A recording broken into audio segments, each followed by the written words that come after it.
స్కూల్లోని అధికారులకు లంచాలు ఇచ్చి కమిషన్లు ఇచ్చి ఉపాధ్యాయులను నియమిస్తున్నారని, అక్రమాలు అనేకం జరుగుతున్నాయని, అందులో అవినీతి జరుగుతుందని ఒక పిటిషన్ వచ్చింది ఎన్హెచ్ఆర్సీ దగ్గరికి, ఉత్తరప్రదేశ్కు సంబంధించి ఒక ఎన్హెచ్ఆర్సీ దగ్గరికి, మదర్సాల్లో జరుగుతున్న అవినీతికి సంబంధించి. ఇది నిజానికి ఎన్హెచ్ఆర్సీకి సంబంధించిన విషయం కాదు. కోర్టుకు వెళ్ళొచ్చు, ఆ పిటిషన్ ఎవరైతే వేశారో వాళ్ళు కోర్టుకు వెళ్ళొచ్చు.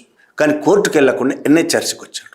ఎంత దారుణం అంటే ఎన్హెచ్ఆర్సీ విషయంలో విచారణకు ఆదేశాలు జారీ చేసింది.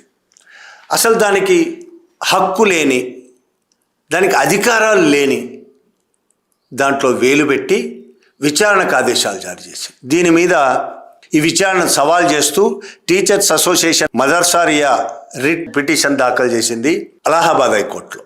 అలహాబాద్ హైకోర్టులో దాఖలు చేసిన రిట్ పిటిషన్ మీద విచారణ సందర్భంగా అలహాబాద్ హైకోర్టు జడ్జి శ్రీధరన్ మాట్లాడిన మాటలు మనం ఖచ్చితంగా వినాల్సినవి. ఆయన మాటలు కనీసం గవర్నమెంట్ ఇప్పటికైనా ఆ మాటలు విని బుద్ధి తెచ్చుకుంటుందా, ఎన్హెచ్ఆర్సీ లాంటి వాళ్ళైనా బుద్ధి తెచ్చుకుంటారా అనేది మనం తెలుసుకోవాల్సిన విషయం. విచారణ సందర్భంగా శ్రీధరన్ మాట్లాడుతూ వ్యాఖ్యానిస్తూ, ముస్లిం సమాజ సభ్యులపై దాడులు జరిగి కొన్ని సందర్భాల్లో దారుణంగా హత్యలకు గురైనప్పుడు, నిందితులపై కేసులు నమోదు చేయనప్పుడు లేదా దర్యాప్తు సరిగ్గా చేయనప్పుడు మానవ హక్కుల కమిషన్లు సుమోటోగా విచారణ చేపట్టడానికి బదులు తమకు సంబంధం లేని విషయాల్లో తలదూర్చుతున్నట్లు కనిపిస్తున్నాయి. ఇది జస్టిస్ శ్రీధరన్ వ్యాఖ్యానం, మనం చేసింది కాదు. ఒక జడ్జి, ఒక హైకోర్టు జడ్జి వ్యాఖ్యానించాడు.